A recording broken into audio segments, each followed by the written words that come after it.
and wondering what the potential for the future is and whether or not that's a good thing. I think it's going to be a great thing, but I think it's not going to be all a great thing. And that is where I think that's where all of the complexity comes in for people. It's not this like clean story of we're going to do this and it's all going to be great. It's Right. We're going to do this, it's going to be net great, but it's going to be like a technological revolution. It's going to be a societal revolution. And those always come with change. And even if it's like net wonderful, there's things we're going to lose along the way. Some kinds of jobs, some kind of parts of our way of life, some parts of the way we live are going to change or go away. And no matter how tremendous the upside is there, and I believe it will be tremendously good. There's a lot of stuff we got to navigate through to make sure. That's a complicated thing for anyone to wrap their heads around, and there's deep and super understandable emotions around that. That's a very honest answer. That it's not all going to be good, but it seems inevitable at this point. It's definitely inevitable. My view of the world, when you're like a kid in school, you learn about this technological revolution and then that one and then that one. And my view of the world now, sort of looking backwards and forwards, is that this is like one long technological revolution. And we had, first we had to figure out agriculture so that we had the resources and time to figure out how to build machines. Then we got this industrial revolution, and that made us learn about a lot of stuff, a lot of other scientific discovery too. Let us do the computer revolution, and that's now letting us, as we scale up to these massive systems, do the AI revolution. But it really is just one long story of humans discovering science and technology and co-evolving with it. And I think it's the most exciting story of all time. I think it's how we get to this world of abundance. And although we do have these things to navigate, and there will be these downsides, if you think about what it means for the world, for people's quality of lives, if we can get to a world where the cost of intelligence and the abundance that comes with that, the cost dramatically falls, the abundance goes way up. I think we'll do the same thing with energy. And I think those are the two sort of key inputs to everything else we want. So if we can have abundant and cheap energy and intelligence, that will transform people's lives largely for the better. And I think it's going to, in the same way that if we could go back now 500 years and look at someone's life, we'd say, well, there's some great things, but they didn't have this, they didn't have that. Can you believe they didn't have modern medicine? That's what people are going to look back at us like, but in 50 years.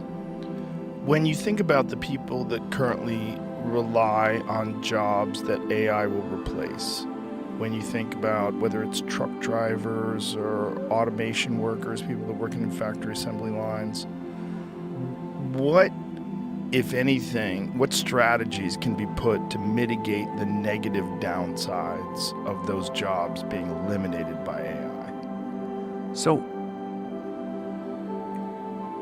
I'll talk about some general thoughts, but I find making very specific predictions difficult because the way the technology goes has been so different than even my own intuitions, or certainly my own intuitions. Maybe we should stop there and back up a little.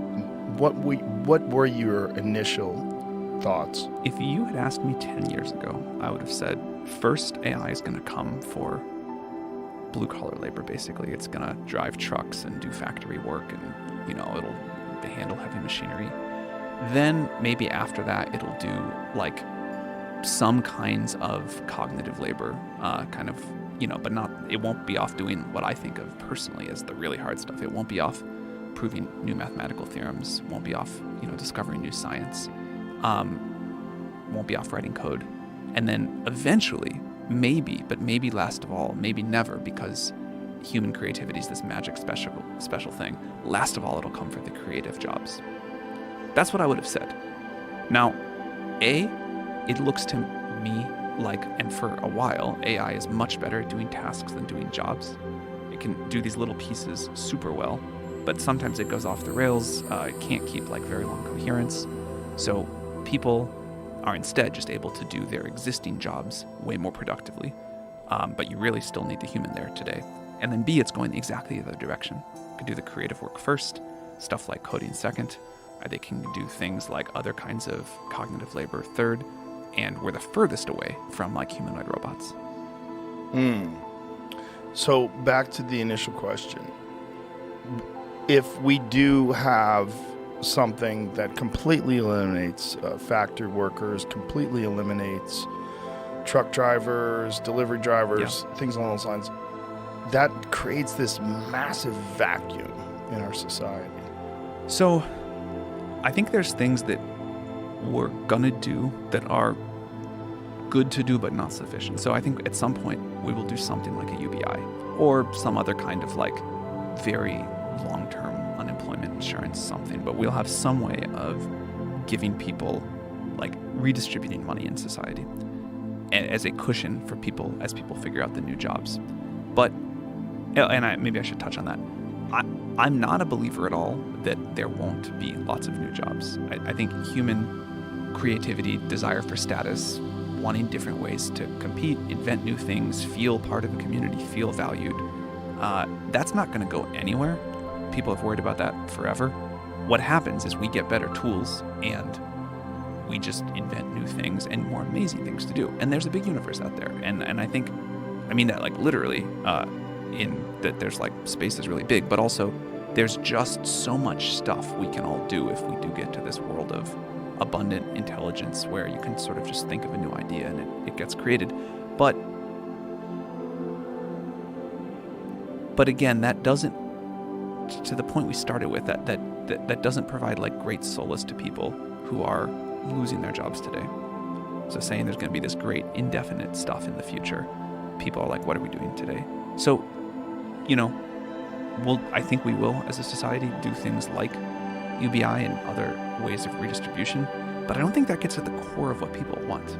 I think what people want is like agency, self-determination, the ability to play a role in architecting the future along with the rest of society, the ability to express themselves and create something meaningful to them. And also, I think a lot of people work jobs they hate, and I think we as a society are always a little bit confused about whether we want to work more or work less. But somehow that we all get to do something meaningful and we all get to play our role in driving the future forward. That's really important. And what I hope is as those long-haul truck driving jobs go away, which, you know, people have been wrong about predicting how fast that's going to happen, but it's going to happen. We figure out not just a way to solve the economic problem by like giving people the equivalent of money every month, but that there's a way that, and we've had a lot of ideas about this, there's a way that we like share ownership and decision making over the future. A thing I say a lot about AGI is that everyone realizes we're going to have to share the benefits of that, but we also have to share like the decision making over it and access to the system itself. Like I'd be more excited about a world where we say, rather than give everybody on Earth like 1/8 billionth of the AGI money, which we should do that too, we say you get like 1/8 billionth of a 1/8 billionth slice of the system. You can sell it to somebody else, you can sell it to a company, you can pool it with other people, you can use it for whatever creative pursuit you want, you can use it to figure out how to start some new business. And with that, you get sort of like a voting right over how this is all going to be used. And so the better the AGI gets, the more your little 1/8 billionth ownership is worth to you. We were joking around the other day on the podcast where I was saying that what we need is an AI government. We should have an AI president and have AI just run make all the things. decisions? Yeah, have something that's completely unbiased, absolutely rational, has the accumulated knowledge of the entire human history at its disposal, including all knowledge of psychology and psychological study, including UBI, because that comes with a host of, you know, pitfalls and issues that people have with it. So I'll say something there. I think we're still very far away from a system that is capable enough and reliable enough that any of us would want that. But I'll tell you something I love about that. Someday, let's say that thing gets built. The fact that it can go around and talk to every person on Earth, understand their exact preferences at a very deep level, you know, how they think about this issue and that one and how they balance the trade-offs and what they want, and then understand all of that and like collectively optimize for the collective preferences of humanity or of citizens of the US, that's awesome. As long as it's not co-opted.